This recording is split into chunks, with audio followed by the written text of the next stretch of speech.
미백 기능성 제품 쓸까요? 말까요? 미백 치료에 쓰이는 물질은 인데요. 단 1%여도 부작용이 생길 수 있다고 해요.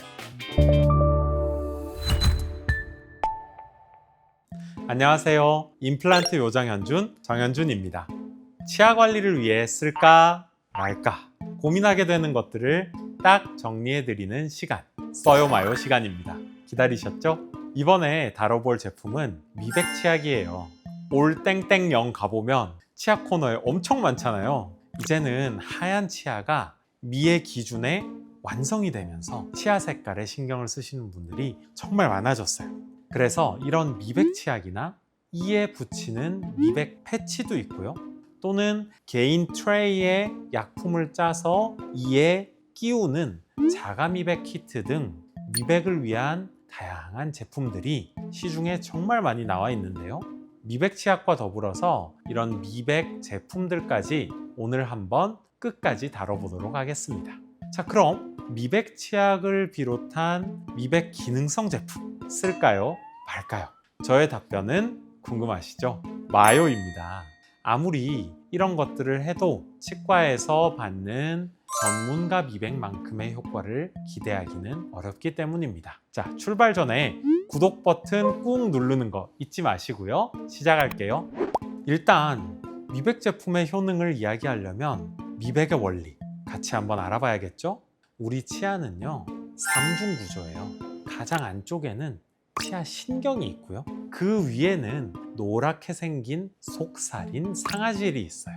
겉에는 치아가 갑옷을 입고 있는데요. 그 갑옷을 범낭질이라고 해요. 이 치아가 노랗게 보이는 이유는 범낭질 안쪽에 있는 노란 속살인 상아질이 비쳐 보이기 때문이에요. 또 나이가 들을수록 치아는 더욱 노랗게 보이기도 하는데요.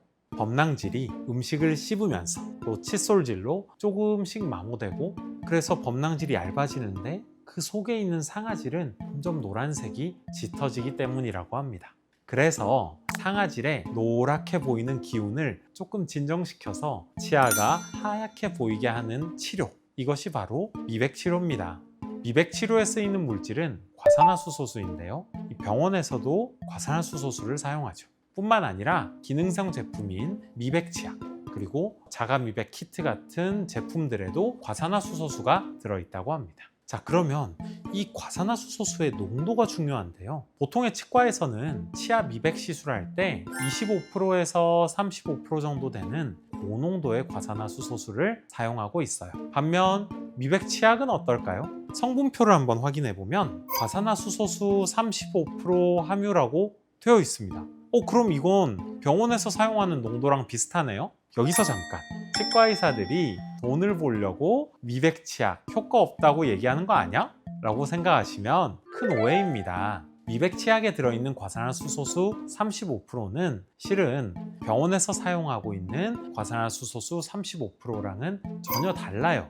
무슨 말이냐면요, 이 치약의 전체를 100%로 봤을 때 성분 중에 35%가 과산화수소수로 이루어져 있다는 말이 아니에요. 그게 아니라 35% 농도의 과산화수소수를 잘 사용해서 치약을 제조했다라는 뜻입니다. 즉, 35% 농도의 과산화수소수랑 치약을 구성하는 성분들 여러 가지를 이것저것 섞은 다음에 그것을 여러 개의 튜브에 나눠 담아서 상품화한 게 미백 치약인 것입니다. 하지만 이 치약 하나에 들어있는 과산화수소수의 양은 아마 아주 적은 양이겠죠? 마치 과산화수소수가 많이 들어있는 것처럼 상업적으로 표현하는 겁니다.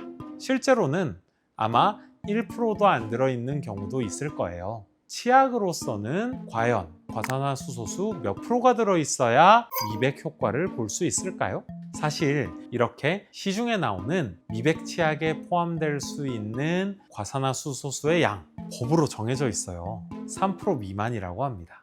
과산화수소수는 위험한 화학물질이기 때문이에요. 바로 정말 고농도의 과산화수소수가 잇몸이나 입술에 닿으면 그 즉시 화상을 입어서 다칠 수 있거든요.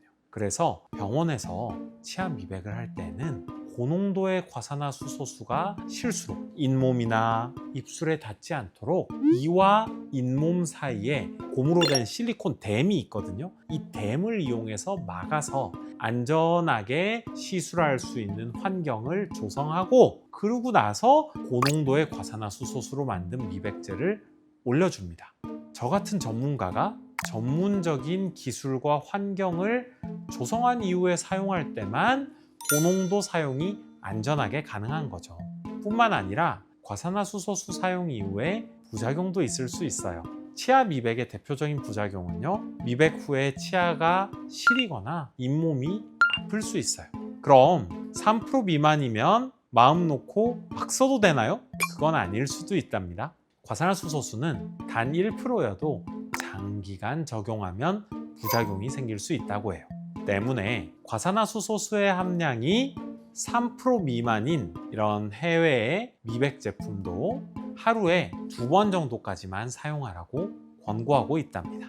이제 효과가 제일 좋다는 자가 미백 키트. 이 자가 미백 키트는요, 자신의 치아에 딱 맞는 트레이를 만드는 것부터 시작해요. 이 틀을 만들고 거기에 미백제를 짜서 이에 끼우는 형태입니다. 이때 사용하는 젤에 있는 과산화수소수 함량은 약 10에서 15% 정도의 농도로서 치약에 비해서는 매우 높아요. 게다가 이 틀에 담겨 있잖아요. 그래서 물과 침에 의해서 희석되어 버리는 치약과는 다르게 트레이 안에서 희석되지 않고 치아에 직접적으로 영향을 미칠 수 있어요. 그래서 미백 치약보다는 효과가 더 좋은 건데요. 2-3주 정도 잘 사용해주면 치아가 정말 밝아집니다. 하지만 이러한 자가 미백 키트도 치과에서 미백 시술을 집중적으로 받는 것만큼의 효과는 보기 어렵습니다. 그럼 오늘의 결론입니다. 미백 치약과 그리고 미백 기능성 제품 써요 마요? 제 대답은 마요입니다. 시중 제품을 살 돈을 조금 모아서 미백 시술을 받는 게 효과가 더 좋을 수도 있습니다.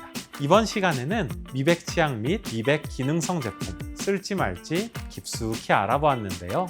이 외에도 쓸까 말까 고민 중이신 구강 관련 제품이 있다면 댓글에 마음껏 남겨주세요. 그리고 오늘 영상 도움되셨다면 구독과 좋아요 꾹 눌러주세요. 저는 다음 영상에서 뵐게요. 감사합니다.